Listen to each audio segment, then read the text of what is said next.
Other than that, fantastic.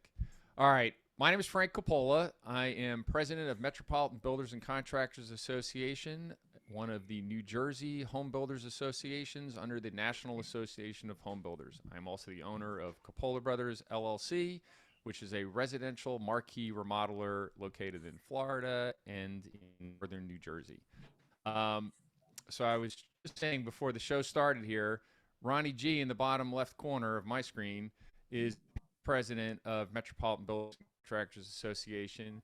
And I had the good fortune of co-hosting, I think, 135 uh, crisis education meetings we produced when the pandemic started and ran throughout all of 2020. And it was a pretty exciting thing. The bonds that were formed from the people in that room they're still here today. It's pretty fun. And our mission was very, very simple. The mission was providing real answers to real questions for real people. And as this inflation issue has come forth, like waves on a beach getting bigger and bigger, I personally have been using my network in the NAHB in New Jersey and in Florida, and been having conversations about how to adapt and overcome. And some of the conversations were so helpful. I'd be sharing a little bit to many of you in this Zoom room. And I said, wait a minute. I should have recorded these things. And I went, wait a minute. Why aren't we doing this together? So that was the genesis of us getting this room together for a informal but very productive session.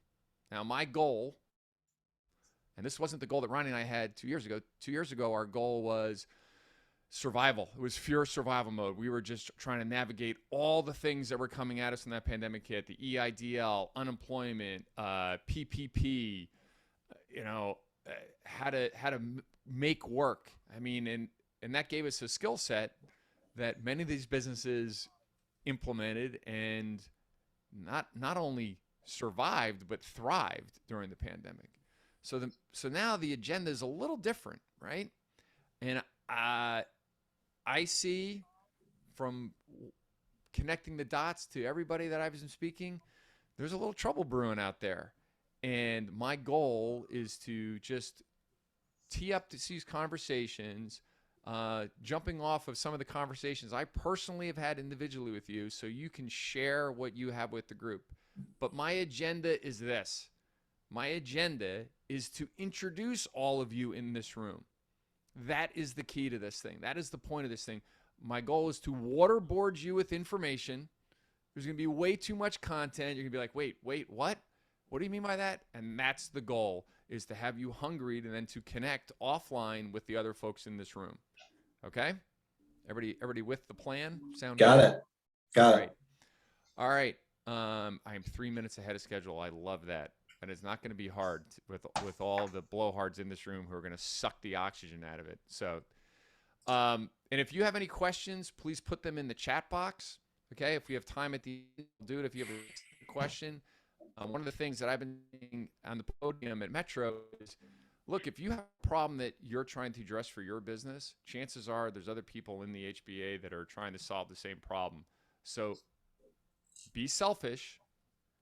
Ask a question that you are trying to solve yourself, and as long as it's not at the expense of anybody else and it's win-win oriented, you are providing value to everybody. And that's one of Covey's 7 habits of highly effective people, is to think win-win. Good, check that box. So Tony, we're going to shift the attention to you. And Tony, I'd like you to first introduce yourself. Sure. Yeah, my name is Tony Berardo. I'm the owner of Cross River Design and Cirrus Pools. Cross River Design is made up of landscape architects and construction managers. And we've been building outdoor living spaces this is our 30th year in business. Cirrus is a branch of Cross River, and it is solely for the design and construction of indoor and outdoor swimming pools. Well said, young man. Well said. Sure. Um, Tony and I have had some conversations, numerous conversations, and it's interesting. Tony has is an extremely empathetic guy. That's one of the reasons why we've become close personal friends. And I think one of the keys to his success in business is he is constantly thinking about how does he make his customer happy, which is, as many of you know, Warren Buffett's key ingredient to investing in companies is do they have that culture. And Tony and I have been speaking about uh, how to reset expectations. So, Tony, look, we've had that conversation numerous times. Could you share to the group what you've been doing as far as, uh, from the beginning, setting new expectations with your customers, given how the landscape has changed? Pardon the pun. No, that's quite all right. Yeah, so Frank and I were having a weekly or bi-weekly venting session, problem solving session. And we were sharing some different stories about the environment and clients' reactions or um, sort of behavior towards some of the numbers that were floating out there, some proposals, things like that. And Frank and I were just on the back and forth. And it's certainly nothing brainstorming, but it was what I started realizing fairly recently is that folks were experiencing a lot of these inflationary items, but really, I'm not sure that across the board they were connecting the dots and thinking that at least that we were as affected as maybe others were, and it warranted a conversation about. We were just assuming that yeah, they understand that things like fiberglass, at least for some of our fiberglass pools, and concrete and gunite and bluestone and travertine and et cetera, they must be living in the same world that we're living in and would understand some of the increases that are coming on the market. And quite honestly, we were assuming wrong because some of them were almost angry after seeing some of these prices increase 40, 50, 60% over the last year and a half. And it was really sort of having a conversation with them like, okay, look, this is where we're at. We have not increased our profits, 60, 70%. And it was just a very short conversation about, look, we're in the same boat that you are. We're just trying to navigate this as best as we can, service people as best as we can, without getting hurt. And what that means is that we have to pass on some of these costs. And it seems like, you have a firm grip on the obvious, but really folks needed to sort of hear that. They needed to have that conversation because they're frustrated. They can't stop at the gas station and yell at anybody. No one's gonna want to hear what they're saying at Costco. So they're they're very limited with who they can share these frustrations with. So at least when they were getting us or my architects in the room or my designers in the room, they were visibly frustrated and they needed to kind of vent and they needed someone to explain what's going on. And that made all the difference. Yeah, I think Why Frank, do you think it made all the difference, though? Can you?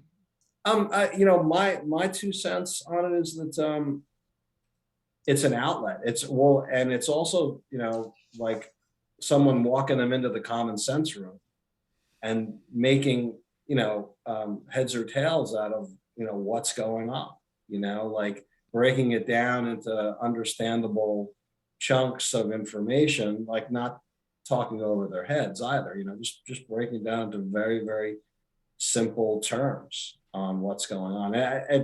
It seems like an obvious thing, but we don't normally get into the weeds like that. Sorry. So, have you changed your sales process in that, like, specifically to, allow room for those conversations or to spark those conversations? I mean, There, I think. yes, absolutely. I mean, that starts every conversation. We don't assume that it's going to be okay that these costs have jumped, and that it's just another line item that we go down the list on. But look, just so that you know, this is what's happened with these costs. We understand that this is what we've tried to do, um, to sort of, you know, cushion the blow a little bit here and there. And we talk about, yeah, we're not just passing these things on. We're scratching our heads and we're thinking outside the box, and we share that with them. And we're honest when we say, look, there's nothing we can do about this. We're hostage like everyone else. Sometimes we'll come up with other suggestions or substitutions that we normally wouldn't. If things like, Okay, so I want to dig into that for a second, Tony. yeah, So if now, look, I think a lot of human nature stress point is when you feel like you have no options, right? If you look right, back on your own lives, and the most stress you have is when you just feel trapped in something. So from a human nature standpoint, then Tony just hit the nail on the head. If you're providing more options, well, that's more work on your part, right?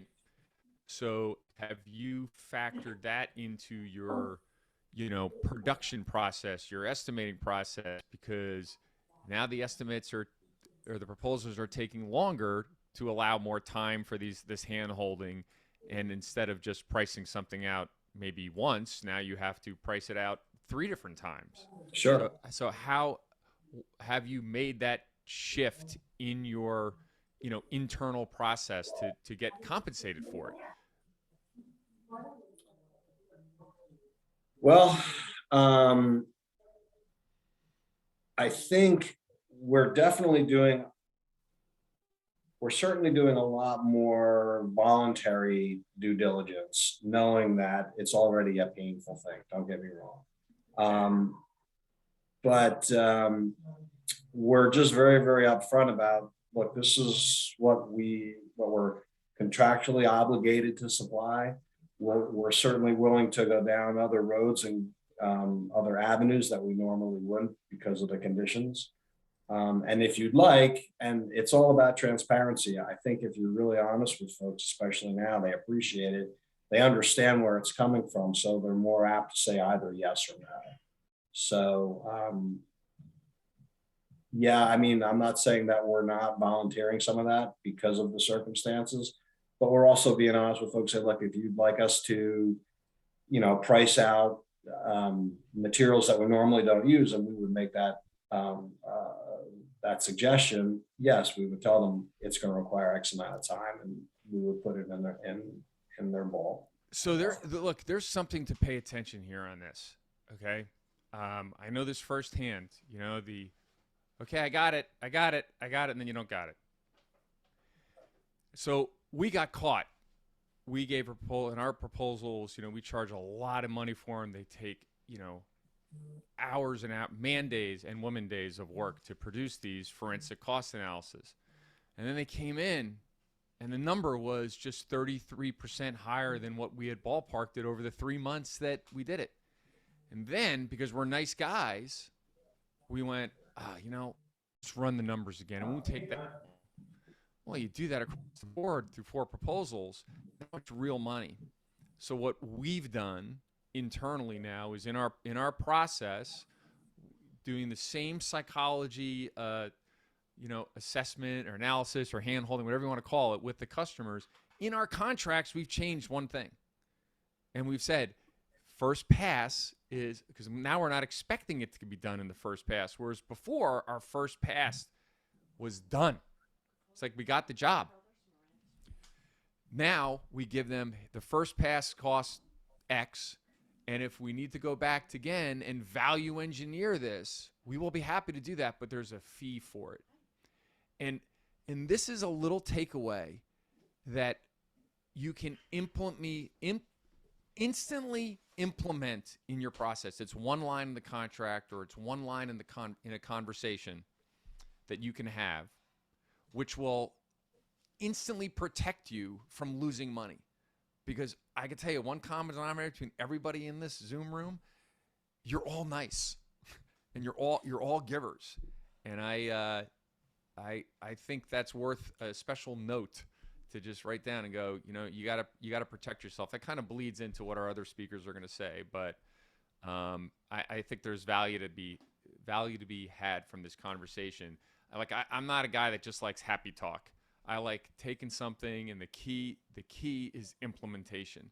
What can you take out of a conversation that you have. I mean, I think everybody in the Zoom room knows what Metro did in our sales process just because someone whispered in my ear, "Hey, you should charge for proposals." You know, it's I don't know. I think I'm at $147,000 to date in sales that we used to just give away. I mean, which is a mistake. So now, what else can we get you to implement that is going to protect your profits and increase your margin? And I think that's for another session one day. There's huge opportunity now to leverage this and make more money with this mindset because Tony, what you have, you know, most people's gift they don't realize is so valuable because it comes naturally to them. Your empathetic ability, your ability to walk these customers through it is the secret to the sauce. It shouldn't be discounted. So, any other closing remarks before we find Mr. Asdale, who's hiding in the dark? That was a hint, Bill, by the way. Yeah, just as far as we're concerned here, just yeah, just having those really straightforward conversations with folks right out of the gate, sort of not kind of pretending like it's not there and walking around it. That hasn't seemed to work for us. So just going after it and talking about the 800-pound gorilla in the room right away, and in an understandable sort of fashion, has helped us. And we don't think we've lost any work from it so far. So knock on wood. Excellent. Excellent. Well, thank you, Tony. We'll save the Q&A for the end of the session just to make sure that we give all our speakers the right time. I like being ahead of schedule, and we're a few minutes ahead of our agenda. So thank you, Tony. And I'd like to turn the spotlight proverbially over to Mr. Bill Asdale. Bill, would you please introduce yourself? I'd be happy to. What I'd like to do is share a screen and tell me if I've done that correctly. You have. I can see it. Okay. I'm an educator by trade. I've got a master's in administration and supervision, public education, but I've been in the building business. I did my first edition 49 years ago, and I was like the worst nightmare you ever had with a truck and scavenging extra money while teaching. But by 78, I left, and I've been at it ever since. I do maintain some crisp advice from mentors through the years, one of which was Paul Sensback, a mayor of a town and a builder, member of the association. And I said, Paul, how do you do this? And his answer was, keep building. So every one of these little top 10 pieces of advice, which I'd be happy to share with the team here, has been directional, enlightening, and hard-earned. I will share with you in the next 7 minutes 6 slides I prepared for today. I, like Frank and the media, all believe we are in for a recession. I've been through plenty of them. Some in the room have been through stagflation. We're not quite there yet, but it's looming, and there's some really nasty things that happen during recessions, including lots of people going out of business. So my understanding of crisis education, as Frank has described it to me, is how do we prepare for the pending market turn? And quite frankly, that is an ongoing annual review because your view would change. And as your view changes, every single time your business plan should change. If you think we're about to get whacked, you probably shouldn't be buying 4 lots to build on next spring. You might think of something else you want to do in a downturn, but it's not last year's business plan for next year's market. And the things Anthony was talking about, which is consumer perceptions and how to manage them, that is absolutely spot on. It is but one of the many techniques that we will attempt to cover in the next 42 minutes. There are lots and lots of skills each of us needs to develop, hone, and keep on the front burner. The good news, if there is any, is we will all survive a recession in America in this century. As harsh as they are, I don't think our society's in a position where anybody's going to die. Businesses could die. Your lifestyle could die. You might have a different lifestyle than you ever imagined, but physical harm, I think in the United States of America, we're going to be fine. So then the question becomes, how do you manage that? And you've got two things on the table. One is controllable issues, or the second big bucket is things you can't control. You are not going to control interest rates unless you have your own bank. You're not going to control consumer perceptions. You're not going to control fear. You're not going to control people's willingness to downsize, to make hard decisions about remodeling and building being a discretionary endeavor. You're probably not going to change the balance between home ownership and rentals. There are trends. You need to have a view. I think it's handy to look back at least the 50 years that I've been playing at this, and maybe a little further, and see what the impact was. I actually went back and looked at the 29 crash in preparation for our real estate boot camp back in April, and housing prices only rolled back 8% from the average of the 1920s, which was a heyday. I was pretty impressed with that. People hung on, and if we can get away with an 8% dip, I think that's a home run. I don't personally think that. I think with 11 million homes in forbearance and the size of the rate increases coming, I think we're in for the big one, but that's my view. So what is yours? Gather some market intel. There's some predictors out there. Create a view. You absolutely have to have a view before you even get out of bed to play in the business world. If your view is up, then you have a plan for up. If your view is sideways, it's a completely different plan. And if you think things are going to be tighter, holy mackerel, you sure as heck better have a different plan. So we got a nice little cyclical view there on the right, which is how I look at business performance, and not metrics, by the way. And the left side is a recession predictor. And you can see the last several that actually some genius economists have done some work on. So if that's the case, then how do you find and think through what data you need? There's plenty of data out there. There's almost too much data out there. And if your world is anecdotal, start getting used to statistical and hard facts, because they do make a difference. I just showed two. There are many. The home ownership rate, which I think is going to turn down again. I think there's going to be a lot more rentals. I think there's a need for 2 million people to start buying houses and creating rentals, because the tenants are looking and the prices are going to come down. That's probably into 23 and 24. Housing starts, I also think, is going to come down. That is very sensitive to interest rates. But one thing that's not on our agenda yet, and look to Europe for this, is people willing to constrain their lifestyle. We haven't given up one iota of what we want to do. And it's on the radar. I tell you, look at London, where there's 2 and 3 families in 1,500 feet. Like, we're not doing that yet, but if you dig down and you see the multifamilies of San Francisco, or multiple houses with an immigrant population in Des Plaines, Illinois, other generations, other cultures are very comfortable doing that. US American consumers are not doing that yet, but it's coming.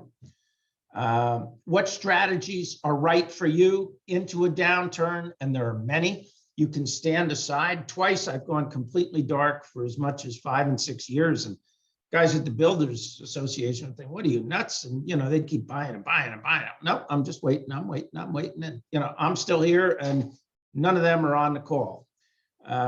You can manage your risks. You can transfer risks. You can write a new plan. You can redirect efforts for the changing markets. Certainly, you better understand what your liquidity tolerance is. you better understand your burn rate and the ratio of your overhead to sales. Because if sales were cut in half tomorrow, what would you do? And I'll tell you, I went through that in, actually it was in 12. I mean, the downturn was, began in 8 and 9. I was able to sync up with 2 really juicy T&M projects for 10, 11 and 11, 12. But by the end of that, I was just done and completely contracted the size of the enterprise. Frank initially asked me to talk about defensive estimating. It is a mindset and a strategy for how you go forward. There is but one number that means anything on your estimate sheet or on your forecast for building and selling custom homes or tract homes, and that should be your profit number. And the minute you get all your shorts tied in a knot about, oh, lumber's up and it's $10 a stud, you're talking about the wrong thing. You want to talk about your profit. How is it? Is it stable? Can you increase it? Can you protect it? So I was so passionate about this. I spent 470 hours writing defensive estimating for NEHB. There are lots of ways to get the numbers. You can protect it with a passion, with clauses and terms. We're going to hear a little bit of that in the last half hour. Certainly, you can reduce risks. You can monitor your profit. Operational efforts all the way down the chain have to include profit protection. And that's everything from basic bookkeeping and accounting. Make sure nobody's doing work that you're not getting paid for, subcontractors and labor, doing favors for homeowners. Structurally, it's a different business thinking. Think defensively and you should be fine. I believe this to be a planning exercise and a management exercise to get through the next recession. I posted an email, as Frank suggests, staying in touch is always a good idea. I think I know most of you on the call. I look forward to meeting Mr. Severino in person one of these days, but there's a number and an email, and I do respond and really look forward to protecting all of us as a team and our industry going into this, what very likely is going to be a pretty significant downturn. So Bill, thank you one and all. Thank you, Bill. And Michelle, our executive officer up at Metro BCA, is going to share everybody's contact information in Bill's slides. Bill, since we were mildly ahead of schedule, I'd like you to just drill down on one thing you just mentioned, okay? And said it, I need to do a better job personally of implementing it. But these rising prices are not our problem. They're not our problem. So, Bill, could you just speak to that issue, what you just said, as far as indicative estimating? Like, how can we, and just use that as your metaphor for changing your view and the way you're thinking? Because I think one of the problems that we have is we're all so busy right now, and you can take your eye off the ball for one split second and get whacked. And I think that's worth a little bit more review. If you could take a couple more minutes and just speak to that, Bill. Sure. I think it comes at us in several layers. And of course, NEHB, the state associations, and hundreds of locals all give it lip service that we go out there and we lobby the legislature and we promote that it hurts the American dream. And yes, that is something we certainly can do. Voting is very important. Lobbying is important. But that's way too theoretical for somebody who actually has to deal with this on tomorrow's contract. And that's clauses and terms that are going to affect it. You can benchmark any contract price to a certain date and say this contract price at the very bottom is effective for May 3rd, 2020. And 2022, sorry. And thereafter, any increases absorbed in excess of our estimate, and you can show people your estimate, that's fine.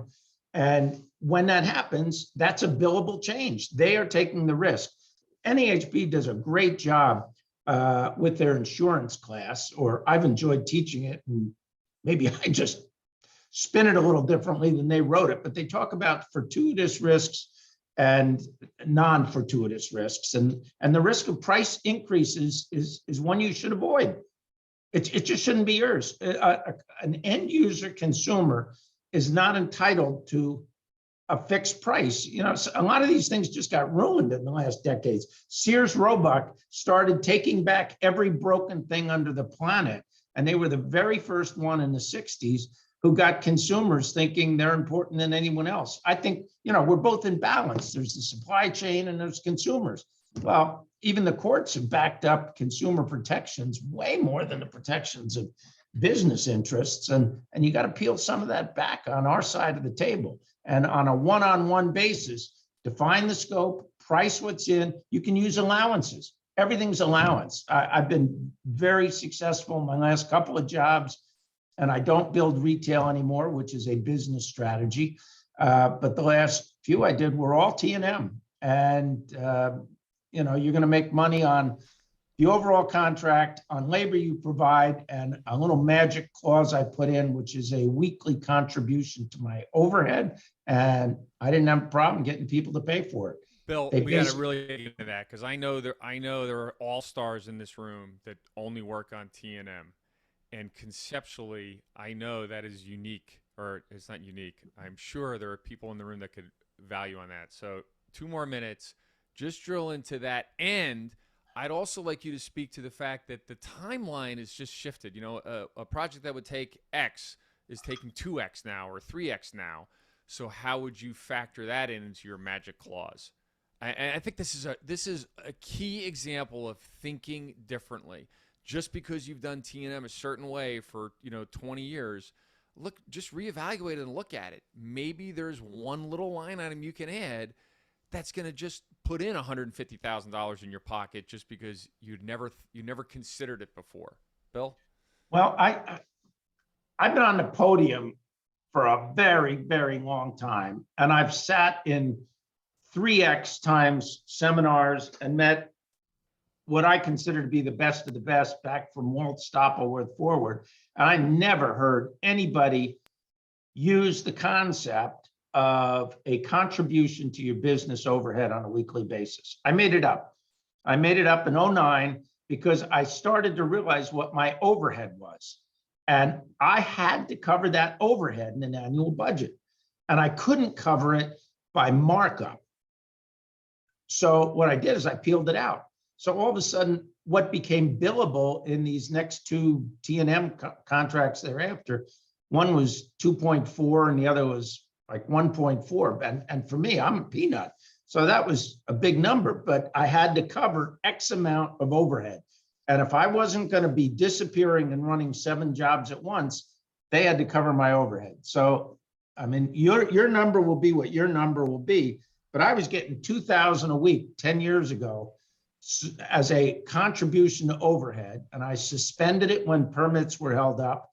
But other than that, I would get that check. And the first thing I got was there's a key thing here, right? Do you hear that, everybody? I can't, one of these days we'll be able to produce this and I'll be able to put up those, like, the flash cards and stuff, like the Batman. I'll have like, pow, it'll be on the screen one day when we have like 2 million viewers. Bill, that little tidbit you said, okay, you're charging $2,000 a week for something that used to be profit and overhead. So now you can't call it profit and overhead anymore. Profit in some overhead, not profit in all overhead. Then you peeled this out, made that billable, and the give back is, as you said, okay, if we're waiting for trusses, we're going to pause it.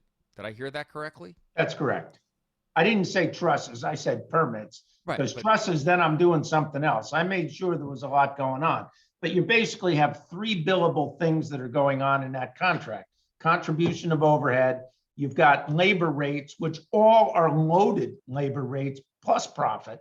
And then you've got your number overall on the whole shebang, which I'm really remiss to start hitting real big numbers because that's what consumers compare. So if I could work on 12 or 14%, I look like a hero. But meanwhile, I just put $2,000 a week in their pocket as an invoice. So it's really not 15% or 12%. It's more, but you broke it down, and the number that they're hearing I would have really had a hard time telling somebody 25% is my number. And I've been out there pitching 40% GP again since Walt Stoppelworth in the 70s. 60% markup gets you 40% GP. And of that, and this was a cost of doing business survey we did in 96, and they still do it every 2 years. It was the first time out of the box. The data that came in was so garbage, we had to throw 2/3 of it out. And the guys who actually understood the difference between margin, markup, gross profit was stunning. The right number is 40% GP, of which 20% should be overhead and 20% should be in your pocket of gross sales. And very, very, very few people actually hit those numbers. Awesome stuff. Awesome stuff. And there are a few people like Ray Puzatello, you and Bill Asdale. I hope you guys get a chance to connect. You are two peas from a faraway pod, but I look forward to seeing the two of you interact more on these things. All right, Bill. Awesome. Next up on my agenda here, we have, one of my favorite people because he's got the best first name ever, Frank Severino. Frank, would you please introduce yourself? Sure thing, Frank, and thanks for having me on. Hi, everybody. I'm Frank Severino. I am a builder developer in Daytona Beach, Florida. Grew up wearing the associate hat in my family's remodeling business. So we started in our association as associate members. After college, I went on to get my contractor's license and then became my own builder member. And following that, started in the development world and mostly doing residential and light industrial development. So Frank, thanks again for the opportunity. And it's so awesome to be able to meet another branch of the NAHB family, which is really cool. So hi, everybody. Frank asked me to talk about some of the land development and construction strategies that are going on now in response to the new normal with this inflationary post-COVID world that we're living in. So on the development side, some interesting changes. The mantra "time is money" has usually started in land development and worked its way all the way through to vertical construction. But now we're seeing purchasers taking longer due diligence times and more detailed site investigations. And the reason for that is because obviously with the market doing what it's doing, there are smaller margins, and that means there's less margin for error. So doing more due diligence and being more careful in the front end is just a simple way of saying they're preparing themselves for success in a more challenging market. As we know, lot densities and time are top priorities. And that's usually the only two profit centers or your two major profit centers in land development. Blanks, number of blanks or number of buildable lots, and how fast can you turn the project and realize a profit. So again, with more attention being paid up front before making the commitment to purchase the land and start the development process, that's one thing. And so then my contribution to this conversation from that perspective is, how do you mitigate some of the extra difficulties in land development and navigate your way through the gauntlet to ensure success? And if Frank has talked about me to some of you, you know I'm a big political junkie. And so my brain goes right to politics as a strong answer to part of that equation. So how do you get more involved in the politics that plays into where the land is that you're looking to develop or to build out? And so the first solution is starting with campaign contributions. Get involved, learn who your players are, start with their elections and their campaigns, let them get to know you, what you're all about, your industry, why it's important in their race and in their municipality or whatever race they're running for. And for the purposes of this conversation, I'm going to stick to municipal politics because those are the votes that you need right off the bat. But get to know them, let them get to know you, and get some financial assistance going that they will recognize and remember. So campaign contributions is one of the first things. I started to talk about relationship building. but that's every bit as important as the financials. The financials get them over the finish line, but the relationship should continue long after you stroke a check and donate to the campaign and support their effort for election. The last thing that I'll mention for our purposes here is, as a project is moving through the municipal process, it is very important to get the voters. Let me back up. The folks who are going to cast the vote either for your project or against your project, get those folks out to the site, get them emotionally invested in your project, help them see the value that you and your vision is going to bring not only to their district, but to their constituents. We have a saying here, and you probably have something similar up there. When you have a city commission or a county council, usually made up of 5 or 7 members, our favorite saying is, I only need to count to 3, or I only need to know to count to 4. You know, you're looking for that simple majority. And knowing, Frank has talked about all you folks to me, that you guys are all stars up there in Jersey. So you probably already have 2 or 3 friends on a voting board. So that helps your burden. Then now you're just looking to earn the vote of 1 or 2 other people that you may not have had those relationships with. Build those relationships, get involved. It is key, because the more defensive and the more aggressive staffers become, bureaucrats become, no growthers, reasons why they don't want you to do what your vision or what you need to do happens. You need the votes for approval, for variances, for just to get around the rules that were written in broad brush, but didn't take into account your specific situation. Frank, I have a question for you on the relationship side. What's Sure. Look, obviously relationships are everything in life and in business. What's the win-win value proposition for you to continue the relationship with the politician after the fact? It's easy to see what the politician can do for a builder, right? They're going to stamp your approval, but what can you do for them specifically? And if you're like a smaller builder, you're not a developer, but you know, who knows, maybe 20 years from now you will be, you know, as a member of an HBA where you have all these opportunities to get in a room with, you know, be it a mayor or somebody, you know, what advice do you have to, you know, how do you start? And then what do you do specifically yourself to provide value to those politicians? Well, the first thing that comes to mind is, if your business is doing anything, it's growing, right? If you're not growing, you're dying. That's business 101. So when you go before them and you build that relationship, you're not just doing one project, right? Sure, you might get that one passed, but you're not stopping there and retiring. So there's going to be more stuff coming. To your point, Frank, you got to keep that relationship alive and well. And this may span multiple politicians for the same seat. So it's entirely important to maintain that relationship through their term, but then build the relationship with their successor or potential successors. And then there's some other breakaways too in politics. It's not just for the approvals. There's going to be times when you need to make an adjustment, or something changes midstream. You may need a vote again, or there may be something totally different.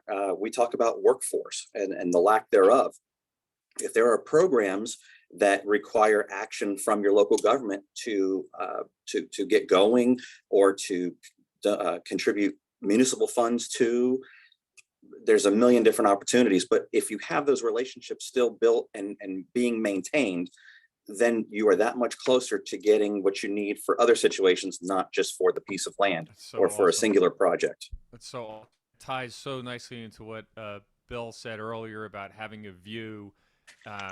You know, I think not limiting yourself. The takeaway I got from this, Frank, is just not limiting yourself to, you know, the immediate task at hand. Is just having, you know, an open mind and realizing that just being in the room. You know, Christy, I think of you as I'm asking these questions. I think of you and I go, gosh, if you were just in a room with some of these folks, you're going to be value added, because you're just so good at paying attention to what's going on in other rooms. And I wouldn't discount that. I think there's real value in that, into just paying attention. You know, be it a casual introduction to somebody, you know, an attorney meeting another attorney. It's those little seeds just, you know, God knows, you know, you get a phone call one day and somebody goes, "Hey, how'd you like to serve on a pack?" and then takes your whole life in a different direction. But that's a story for another podcast. Frank, thank you very much, and we're gonna segue over to yet another one with the best first name ever. Three is a charm. Oh, and by the way, Frank Severino, I have one more question. What's your role in the HBAs down in Florida? I don't think you have enough time for all those designations and Give me the big one. titles. Give me the big one. So I'm the president-elect for the state of Florida Home Builders Association, and right now I serve as an immediate pass for my local. This is my third straight term as immediate pass because of some local issues that have gone on. But just been a board member and or a trustee of the local and state associations and their PACs. He's a humble guy who's a really big deal, and a nice segue into the other Frank. And Frank, what's your role in the HBAs? Frank Belgivini. We gotta unmute you there. There you go. Okay. Hi, everyone. I'm the other Frank, as I'm referred to. I thought I was the other Frank. No, I am. Anyway, I'm president of Belmont Construction. We've been general contractors for as long as I can remember, since I was 10, working with my father. I'm also a developer of multifamily and mixed use. Past president of Metro Builders and Contractors Association. In fact, I'm the one that actually changed the name from Community Builders to Metro Builders and Contractors. And currently I'm vice president of New Jersey Builders Association, who's also part of NAHB. But enough said about me. So we have two. I just want everyone to know for our studio audience, we have two president-elects at the state level in this little That's true. room. The value in this room is outstanding. It's as you all get to know each other's resumes. I'm very grateful for you all taking an hour here today to share yourselves with everybody.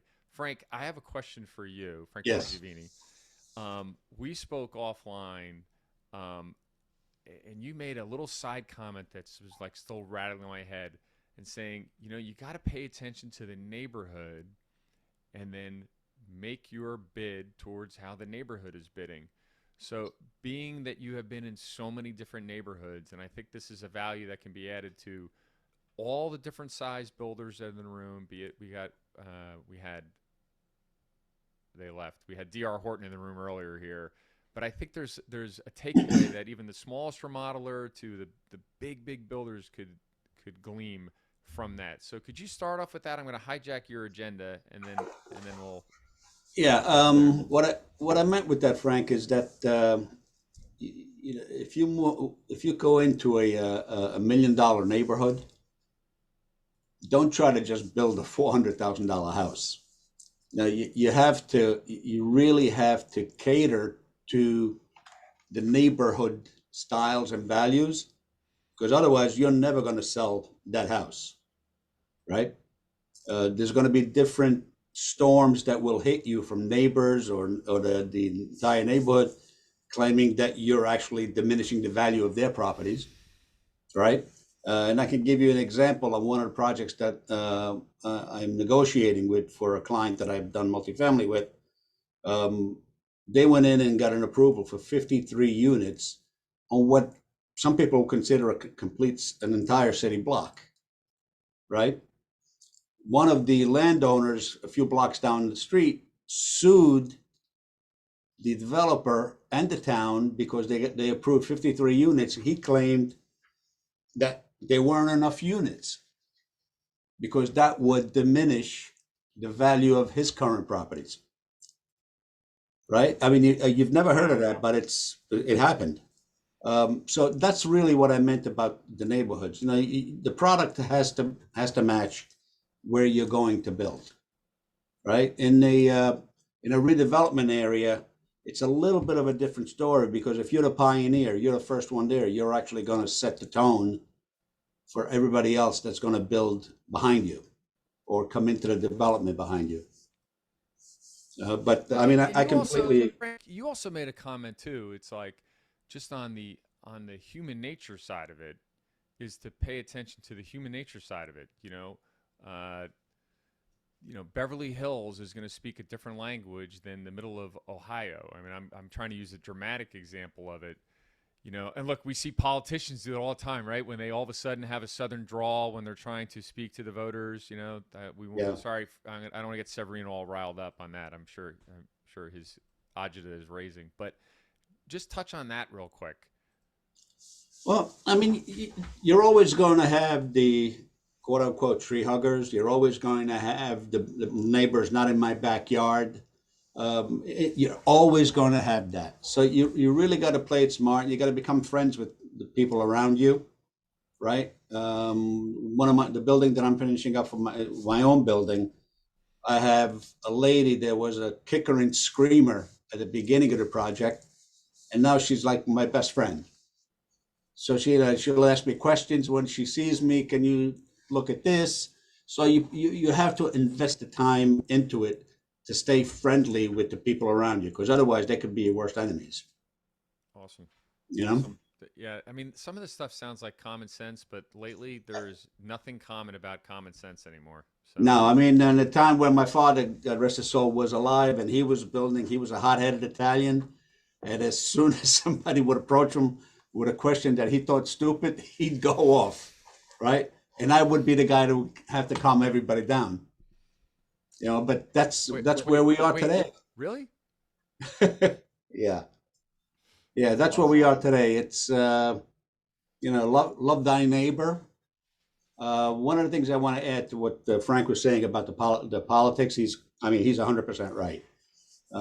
As far as getting to know your politicians, but also I want to add, get to really know them, because some politicians will always be politicians, and they may be shaking your hand, but at one point, if it benefits them, they'll start stabbing you in your back while they're shaking your hand. So be very careful with that.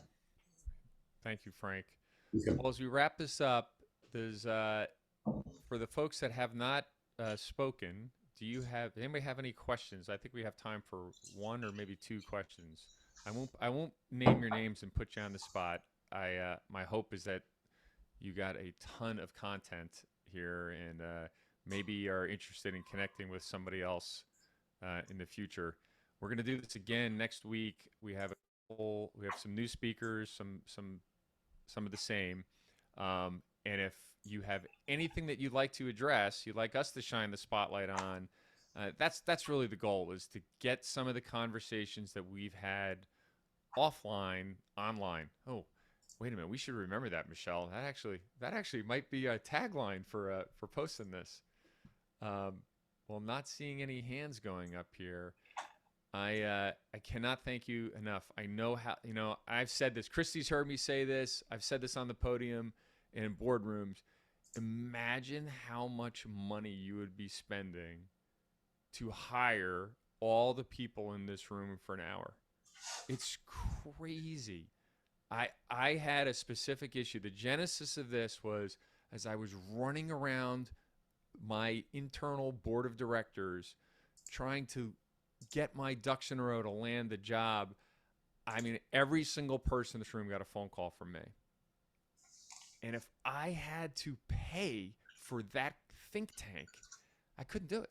And quite frankly, I don't think the value you would get would be as useful if you were paying. It's because people genuinely want to share their knowledge, and that is why, as everybody in this room knows, I am such a lunatic. And Severino, I'm copying with pride why I am mixing and serving the HBA catnip. It is, it got us through the past 2 years. I do, and everybody knows I'm Pollyanna, but I think there are some tough times ahead, and the only way, it's not good enough to survive. The only way we're going to thrive is from collaboration. One of our other board members in Metro says collaboration is the new currency. The old way of thinking of I win, you lose it's not sustainable. That is how you get killed in a war zone. Not that I've been in the war, but You know, Ronnie Glom and I definitely, that attitude that we brought into those 135 crisis education Zooms, that attitude of just trying to get and share as much knowledge is the key to success. And I will be so bold to say, not only in your own business, not only in your life. You know, Bill Asdale, I remember you saying to me early on, we want people to get into these HBAs that are looking to not only be, you know, good businessmen, good citizens, but models for the country and the industry. I'm I am just got my fingertips and see maybe one day when I grow up to be as half as good as the talent in this room, maybe one day in my next life. That's the goal. I can't thank you enough. Thank you, everybody. We'll see you next week. Frank Coppola, president of Metro Builders and Coppola Brothers. Until next time, thank you. Thank you. Yeah, everyone.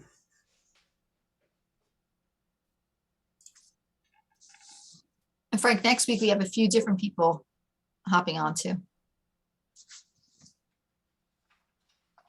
We can stop recording.